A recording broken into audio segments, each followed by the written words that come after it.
வணக்கம். இது அக்ஷரம் ஹிந்தி ஸ்போக்கன் ஹிந்தி வரிசையில் நம்ம போன பாடத்தில் அறிமுகம் பார்த்தோம். அதில் ஹிந்தி வாக்கியங்களையும் நம்ம தமிழ் எழுத்துக்களை கொண்டே எழுதியிருந்தோம். அதை நீங்கள் பார்த்துருப்பீங்க.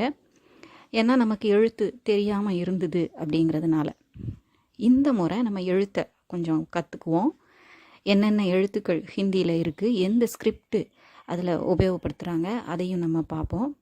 ஸ்போக்கன் ஹிந்தியில் எதுக்கு எழுத்து அப்படின்னு நம்ம நினைக்கலாம். ஆனால் எழுத்து தெரிஞ்சுக்கிட்டோம் அப்படின்னா நீங்கள் எங்கே பார்த்தாலும் போர்டு பார்த்தா வாசிக்கலாம். பஸ்ஸில் உள்ள போர்டு, கடைகளில் உள்ள போர்டு, எதுனாலும் உங்களால் வாசிக்க முடியும், அது புரிஞ்சிக்க முடியும். ஏன்னா நமக்கு பேச கற்றுக்குவோம் அப்படிங்கும்போது அந்த வார்த்தைகள் என்னன்னு நம்ம இங்கிலீஷை நம்பியே நம்ம இல்லாமல் ஹிந்திலேயே அதை வாசிக்க கற்றுக்கலாம். ஸோ நம்ம எழுத வேண்டாம், நம்மளே அதை ஓனாக சென்டென்ஸ் ஃபார்ம் பண்ணுறதுக்கு தெரிஞ்சிருக்கணும்னு கூட அவசியம் இல்லை. ஆனால் எழுத்து நமக்கு தெரிஞ்சிருந்ததுன்னா ஸ்போக்கன் ஹிந்திக்கு எவ்வளவு இம்பார்ட்டன்ஸ் இருக்கோ, முக்கியத்துவம் இருக்கோ, அதே முக்கியத்துவம் வாசிக்கிறது, எழுத்துக்களை வாசிக்கிறதுக்கும் இருக்குது. ஸோ ஒரு புது இடத்துக்கு நம்ம போகிறோம், ஹிந்தியில் பேசி பொழைச்சிக்கலாம் அப்படின்னு நம்ம நினைப்போம். ஆனால் பேசுகிறது மட்டுமே போதாது, அங்கே இருக்கக்கூடிய போர்டை நம்ம வாசித்து, விலைப்பட்டியலோ ஏதோ ஹிந்திலேயே இருந்ததுன்னா அதை வாசித்து நம்ம புரிஞ்சிக்கிறதுக்கு வசதியாக இருக்கும். என்ன எழுதி இருக்காங்க அப்படின்னு தெரிஞ்சுக்கிறதுக்கு வசதியாக இருக்கும். ஸோ எழுத்து படிக்கிறத சுமையாக நினைக்காம ஓரளவு நம்ம வாசிக்க கற்றுக்கிட்டோம் அப்படின்னாலே போதும். அது நமக்கு ஸ்போக்கன் ஹிந்திக்கு ஈக்குவலாக நமக்கு உதவியாக இருக்கும். வாங்க பார்க்கலாம். இன்றைக்கி அப்போ எழுத்து பயிற்சி பார்க்க போகிறோம். புதிதாக ஒரு மொழி கற்பவர்களுக்கு துவக்கத்தில் அம்மொழியின் எழுத்துக்களையும் அவற்றுக்கான சரியான உச்சரிப்புகளையும் கற்பது என்பது சற்று கடினமாக தோன்றுவது இயல்பேயாகும். இப்போ ஏற்கனவே சொன்ன மாதிரி பேசுகிறதுக்கு எதுக்கு எழுத்து அப்படின்னு நம்ம நினைக்கலாம். எழுத்து கற்றுக்கிட்டோம்னா அந்த உச்சரிப்பை எந்த இடத்துல எந்த மாதிரி சொல்லணுங்கிறத கரெக்டாக நம்ம சொல்ல முடியும். அப்படி இல்லாமல் பேச தெரிஞ்சோம் அங்கே போய் ஒழுங்காக க சொல்கிற இடத்துல க அப்படின்னு உச்சரிச்சிட்டோம் அப்படின்னா 4 வகை ஒலி இருக்கிறதுனால அந்த 4 வகை ஒலிகளுக்கும் தனியாக எழுத்துகள் இருக்கிறதுனால நம்ம பேசும்போது சரியான உச்சரிப்பை கொடுக்க முடியணும் அப்படின்னா அந்த எழுத்துக்களை நம்ம தெரிஞ்சு வச்சுருக்க வேண்டியது அவசியம். ஸோ அது கொஞ்சம் கஷ்டமாக இருக்கிறது. வேறு ஒரு மொழியை கற்றுக்கும் போது அது கஷ்டம் மாதிரி தெரிகிறது, இயல்பு தான். ஹிந்தி மொழி தேவநாகரி என்ற லிப்பியில் எழுதப்படுகிறது. லிப்பி அப்படின்னா ஸ்கிரிப்ட். ஸோ தேவநாகரி அப்படிங்கிற பெயருள்ள ஸ்கிரிப்டால் எழுதப்படுது. வடமொழி, மராட்டி, கொங்கணி, நேபாள மொழி போன்ற அனைத்து மொழிகளும் இந்த லிப்பியை பயன்படுத்துகின்றன. ஸோ எதுலலாம் இந்த ஸ்கிரிப்ட் இருக்குது அப்படின்னா வடமொழி, அதாவது சம்ஸ்கிருதம், மராட்டி, கொங்கணி, நேபாள மொழி, இது அவங்க எல்லாருமே இதை தான் ஸ்கிரிப்டாக பயன்படுத்துகிறாங்க. பார்க்கும்போது நமக்கு ஹிந்தி மாதிரி இருக்கும், ஆனால் வாசித்தாதான் அது தெரியும் அது வேற மொழி அப்படிங்கிறது. ஸோ ஒவ்வொரு எழுத்தின் வடிவத்தையும் நீங்கள் ஊன்றி கவனித்து மனதில் இருத்தி கொள்ளவும். ஸோ நம்ம எழுத்து படிக்கும்போது ஒவ்வொரு எழுத்தும் எந்த வடிவத்தில் இருக்குது அப்படிங்கிறத நம்ம பார்த்து மனசில் பதிய வச்சுக்கணும். அது ரொம்ப சிரமம்லாம் நம்ம சொல்ல முடியாது. வாங்க பார்க்கலாம். அந்த எழுத்தையும் எழுதும்போது எந்த மாதிரி எழுதணும் அப்படின்னு சில குறிப்புகள் இருக்குது, அதையும் பார்த்துருவோம். எழுதுவதற்கு ஒற்றை கோடுள்ள நோட்டு புக்கையே பயன்படுத்தவும். நோட் புக்கு எந்த மாதிரினா சிங்கிள் ரூல்டு, அதில் எழுதணுன்னா இந்த துணியை காய போடுற மாதிரி தொங்க விட்டு நம்ம எழுதணும். நம்ம தமிழ், இங்கிலீஷ் இதெல்லாம் எழுதுகிற மாதிரி கோட்டுக்கு மேலே எழுதாமல் அதில் தொங்குற மாதிரி நம்ம எழுத வேண்டியிருக்கும் இந்த ஸ்கிரிப்டை பொறுத்த வரைக்கும். ஸோ அந்த எழுத்துக்கள்லாம் எப்படி இருக்குது அப்படிங்கிறத நம்ம பார்க்கலாம். தேவநாகரி எழுத்துக்கள் தமிழில் உள்ளது போல் ஹிந்தியிலும் உயிரெழுத்துக்கள் மற்றும் மெய்யெழுத்துக்கள் உள்ளன. முதலில் உயிரெழுத்துக்களை பார்ப்போம். உயிரெழுத்துக்கள் நமக்கு அ, ஆ, இன்னு இருக்குது இல்லையா? ஸோ அ, ஆ, இ, உ, ஊ. அடுத்தது இங்கே என்ன இருக்குன்னா ரு, அ, ஆ, இ, உ, ஊ. இந்த இதெல்லாம் தமிழில் உள்ளது போலேயே ஒலிகள் ஒரே மாதிரி இருக்கும், சேமாக இருக்கும். அதுக்கு அப்புறம் உள்ளதில் தான் ஒலி சேமாக இருந்தாலும் சில எழுத்துக்கள் விடுபட்டு இருக்கும். தேவநாகரியில், ஹிந்தியில் அந்த எழுத்துக்கள் இல்லாமலேயே அவங்க அந்த மொழியை வடிவமைச்சிருக்காங்க. ஸோ அதுவே ஒரு பெரிய விஷயந்தான். நம்மக்கிட்டையும் சில எழுத்துக்கள் இங்கே இருக்கிறது இல்லாமலே நம்ம மொழியில் வார்த்தைகள் இருக்குது இல்லையா? இப்போ அடுத்ததாக இருக்கக்கூடியது ரு அல்லது ரீ. சில இடங்களில் அது ரு அப்படிங்கிற ரு, அதான் ரூன்னு முழுசாகவும் சொல்ல மாட்டோம், ரீன்னு முழுசாக இல்லாமல் ரு, ரெண்டுக்கும் நடுவில் இருக்கக்கூடியது அந்த ஒலி வரும். சில இடங்களில் அந்த எழுத்து அப்படியே உபயோகப்படுத்தி, இப்போ ரிஷி அப்படின்னு வருதுன்னா அதில் ருஷின்னு சொல்லணும்னு அவசியம் இல்லை, ரிஷி அப்படின்னே சொன்னால் போதும். ஸோ அந்த எழுத்து மெய்யெழுத்தோடு சேர்ந்து வரும்போது ரு அப்படிங்கிற ஒலியை அது பெறும். இது பின்னால் வரும்போது நம்ம பார்ப்போம். இதெல்லாம் எதுக்கு நம்ம தெரிஞ்சுக்கணும்? உச்சரிப்பு முக்கியம். பேச்சு மொழி ஸ்போக்கன் ஹிந்தின்னு நம்ம சொல்கிறோம். ஆனால் அதில் உச்சரிப்பும் ரொம்ப முக்கியம் இல்லையா? இல்லாட்டி அர்த்தம் அனர்த்தமாயிரும், அதாவது பொருளற்று போயிடும், தவறான பொருளை அது தந்துடும். அடுத்தது பாருங்கள், ஏ ஏ அதாவது ஏ ஏ அப்படிங்கிறது நம்ம தமிழில் இருக்குது. ஆனால் இங்கே வந்து ஏ மட்டும்தான் இருக்குது, நெடில் மட்டும்தான் இருக்குது. அதுக்கப்புறம் நேராக ஐ வந்துடுது. நம்ம அந்த எழுத்தை பார்க்கும்போது ஏதோ ஏ இருக்கு போல் இருக்குது அப்படின்னு நம்ம நினச்சிப்போம். அந்த எழுத்தை பார்க்க அப்படி இருக்கும், இது ஏன்னும் மேலே அங்கே கோடு போட்டோடனே அது ஏ அப்படின்னு நம்ம நினச்சிப்போம். பட் அப்படி இல்லை, ஏ அப்படிங்கிற நெடில் தான் இருக்குது. ஐ, அதுக்கப்புறம் ஓ அப்படிங்கிற நெடில் தான் இருக்குது. ஓ ஒட்டகம், அதுக்கு வரக்கூடிய ஓ அது கிடையாது இதில். அதுக்கப்புறம் ஔ அப்படிங்கிறது இருக்குது. எப்படி ஏக்கு அப்புறம் ஐ வருதோ அதே மாதிரி ஓக்கு அப்புறம் ஔ தான் இருக்குது. ஸோ அந்த ஏ அப்படிங்கிற எழுத்தும் ஓ அப்படிங்கிற எழுத்தும் இதில் மிஸ்ஸிங் இல்லை. அதுக்கப்புறம் அஹ அப்படின்னு கொடுத்துருக்கு. அஹங்கிற எழுத்தாக இருந்தாலும் அதில் மேலே உள்ள புள்ளி இம் அப்படிங்கிறதுக்காக தான் அந்த எழுத்து. எப்போவுமே இது அம்முனே எழுத்துக்கு மேலே புள்ளி வச்சே நம்ம எழுதிட்டு இருக்க போகிறதில்ல. அந்த புள்ளியை மட்டும்தான் நம்ம வேறு இடங்களில் உபயோகப்படுத்துவோம். இங்கே வெறும் புள்ளியும் அதுக்கப்புறம் அதுக்கு பக்கத்தில் இருக்கக்கூடிய அஹ அப்படின்னு இருக்கக்கூடிய இந்த ஹ அப்படிங்கிற அந்த விசர்க்கம்னு சொல்லுவோம், அதை 2 புள்ளி உள்ளது. அந்த 2 புள்ளியை மட்டும் வச்சா இங்கே அது எழுத்து மாதிரியே தெரியாதுங்கிறதுக்காக அப்படிங்கிற முதல் உயிரெழுத்தை வச்சு இதில் எழுதியிருக்காங்க. இது எல்லாத்துலேயும் சேரும். அம், ஆம், இம், ஈம் அப்படின்னு உயிரெழுத்தோடையும் சேரும். கம், கா, காம், சம், சாம் அப்படின்னு எல்லா எழுத்துக்குமே அந்த இது வரும். அதே மாதிரி சஹ, சாஹ அந்த மாதிரி வரும். பட் ஹிந்தியை பொறுத்த வரைக்கும் நமக்கு அஹ அப்படிங்கிற அப்படிங்கிற அகரத்துக்கு பக்கத்தில் மட்டும்தான் ஹிந்தியில் உபயோகப்படுத்தப்படும். அந்த விசர்க்கமும் சம்ஸ்கிருதத்தில் இருந்து நேரடியாக அப்படியே எடுக்கப்பட்ட வார்த்தைகளில் மட்டும்தான் இந்த விசர்க்கங்கள் வரும். அது நம்ம வரும்போது நம்ம பார்ப்போம். அடுத்ததாக எப்படி எழுதணுங்கிறது நம்ம ஏற்கனவே சொன்னோம். அதை மாதிரி இந்த கொடியில் துணியை காய போட்ட மாதிரி இருக்கணும், மேலே கிளிப்பு போட்ட மாதிரி அந்த மேல் பகுதியில் உள்ளதெல்லாம் மேலே கோட்டுக்கு மேலேயும் மற்ற எல்லாம் கீழேயும் தொங்கிட்டு இருக்கிற மாதிரி இருக்கணும். அதே சமயம் கீழே உள்ள எழுத்தில் போய் ஒட்டக்கூடாது, டபுள் ரூல்டு மாதிரி எழுதிடக்கூடாது. சிங்கிள் ரூல்டு கோடு நம்ம போட்டு வச்சுருக்கிற அந்த நோட்டில் நம்ம எழுதுகிறோம் அப்படின்னா கீழே தொடக்கூடாது. அதே சமயம் கீழே தொடாமல் இருந்தால் தான் அடுத்த எழுத்து நம்ம எழுதும்போது மேலே வந்து அது ஒன்றுக்கு ஒன்று இடிக்காமல் இருக்கும். இப்போ சொன்ன பார்த்ததில் உள்ள குறிப்புகள் பாருங்கள். உயிரெழுத்துக்களில் ரு என்ற ஒரு எழுத்து உள்ளதை கவனிக்கவும். இது தமிழ் மொழியில் இல்லை, ஆனால் வடமொழியிலும் ஏனைய இந்திய மொழிகளிலும் இந்த உயிரெழுத்து வழங்கப்படுகிறது. தமிழை தவிர மற்ற எல்லாத்துலேயுமே இருக்குது.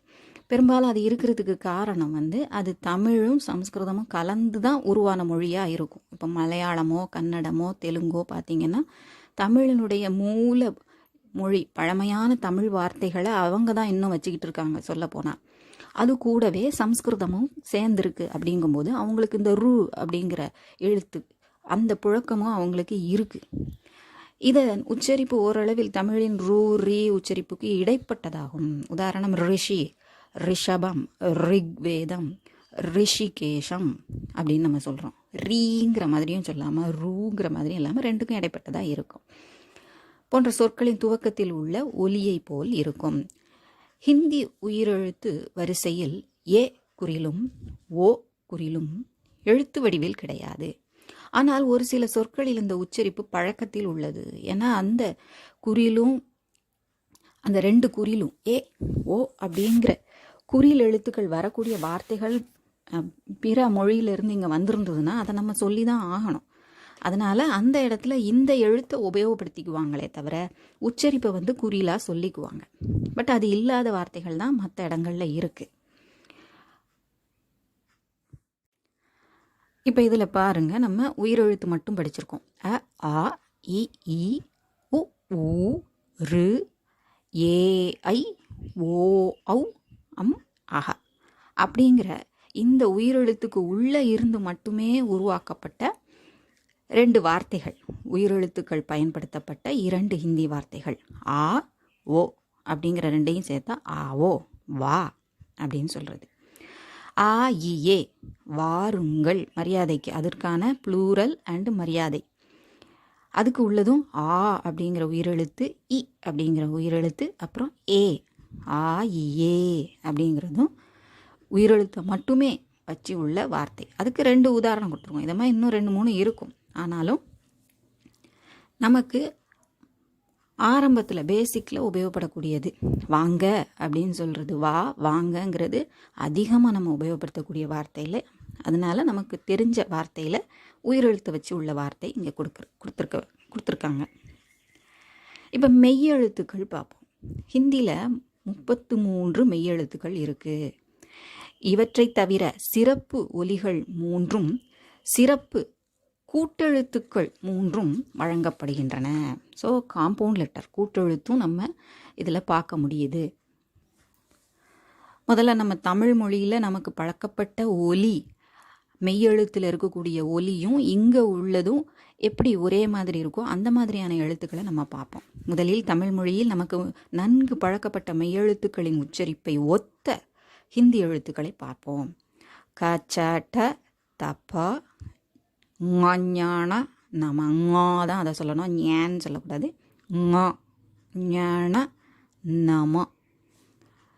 நமக்கு அந்த ந அப்படிங்கிற எழுத்து இங்கே பாருங்கள், தமிழில் உள்ளதை வச்சு அதை பாருங்கள். 2 சுழி நவுக்கும் வருது. நரிங்கிற அந்த ந, நன்றி, நரி அந்த மாதிரியான இதுக்கு எழுதக்கூடிய ந, தமிழில் இருக்கக்கூடிய அந்த ந, அந்த உச்சரிப்பும் வருது. பட் இந்த இது இந்து அப்படிங்கிற ஒலியை கொடுக்குற மாதிரி நிறைய இடங்களில் வரும். அடுத்து ம, ய, ர, ல, வ. க, ச, ட, த, ப, ஞான, நம, ய, ர, ல, வ. நமக்கு ய, ர, ல, ழ அப்படிங்கிற ஒன்றும் இருக்குது. ழ, பள்ளி அதில் உள்ள ழ அதுவும் இருக்குது. பழம் அதில் உள்ள ழ, தமிழ் அதில் உள்ள ழ அதுவும் இருக்குது. பட் இதில் பள்ளி அப்படிங்கிற அந்த ல அது மட்டும்தான் நமக்கு இங்கே இருக்குது ஹிந்தியில். ஸோ அந்த உச்சரிப்பு நமக்கு தமிழ் எப்படி இங்கே ரு வந்து நம்மக்கிட்ட இல்லைன்னு நம்ம சொல்கிறோமோ அதை மாதிரி சிறப்பு தமிழ் ழ அது இல்லை. பட் பள்ளி அதில் வரக்கூடிய ழ வந்து மராட்டியில் பார்க்க முடியும், ஒரிசாவில் பார்க்க முடியும். அவங்கெல்லாம் வந்து என்ன நினச்சிக்கிறாங்கன்னா, நம்மளுடைய இந்த தமிழ் அதில் இருக்கக்கூடிய எழு தான் நம்ம அப்படி சொல்லிகிட்டு இருக்கிறோம் அப்படின்னு நம்மக்கிட்ட இருக்குதுன்னு அவங்க நினச்சிக்கிறாங்க. பட் அவங்கக்கிட்ட இல்லை. தமிழ் ழ வந்து சிறப்பு ழகரம். நம்மக்கிட்டே 3 இருக்குது. ல, ழ, ழ அப்படிங்கிறது இருக்குது. ஆனால் அவங்கக்கிட்ட இருக்கிறதுல ல இருக்குது. அந்த ழ கூட நமக்கு அவங்களுக்கு உபயோகத்தில் இருக்குது, சில மொழிகளில் இருக்குது. மராட்டியில் நம்ம பார்க்க முடியும், ஒரிசாவில் பார்க்க முடியும். இவ்வெழுத்துக்களின் உச்சரிப்பு ஹிந்தியிலும் தமிழிலும் ஒன்றே ஆகும். ஸோ இது மட்டும்தான் 2லேயுமே ஒரே மாதிரியான உச்சரிப்பாக இருக்கக்கூடியது. க அப்படிங்கிறது கமலா என்னும் சொல்லில் உள்ள கவை போலும். ச அப்படிங்கிறது மச்சம் என்னும் சொல்லில் உள்ள சவை போலும் இருக்கும். இப்போ சபை அப்படின்னு சொல்கிறப்போ வேறு மாதிரி இருக்கும்ல, அதில் சபை அப்படின்னு சொல்ல மாட்டோம். ஸோ மச்சம் ச, க, ச அப்படின்னு இருக்கும். நம்மளுடைய தமிழ் எழுத்தான காச்சாட்டா தாப்ப, அதுவே காச்சாட்டா தப்ப தான் சொல்லணும், கசாடா தப்பறான்னு சொல்லக்கூடாது. அதே நம்ம தப்பாக சொல்லியிருந்தோம்னா நமக்கு வந்து இவ்வளோ விளக்கம் தேவைப்பட்டிருக்காது. அடுத்து ட அப்படிங்கிறது டம்ளர், அதில் உள்ள ட மாதிரி இருக்கணும். அப்புறம் த, தமிழ் அப்படிங்கிறதுல பொதுவாக தமிழ் மொழியில் எப்படி அப்படின்னா, அந்த க, ச, ட, த, ப அப்படிங்கிற எழுத்து முதல் எழுத்தாக ஒரு வார்த்தையில் வரும்போது க, ச, ட, த அந்த மாதிரி நம்ம உச்சரிப்போம். அதுவே இடையில் வரும்போது, அந்த முதல் எழுத்தாக இல்லாமல் மற்ற இடங்களில் வரும்போது அது த அப்படின்னு உச்சரிக்கப்படும், க அப்படின்னு உச்சரிக்கப்படும். ஸோ இங்கே நம்ம பார்க்குறது முதல் எழுத்தாக வரும்போது வரக்கூடிய அந்த ஷார்ப்பாக உச்சரிக்கக்கூடியது தான். அதுக்கப்புறம் ப, பருப்பு, இங்கணம், அதை இஞ்ஞானம்னு நம்ம சொல்லி பழகியிருக்கோம். பட் அதான் சரி, தொண்டையிலிருந்து வரணும்.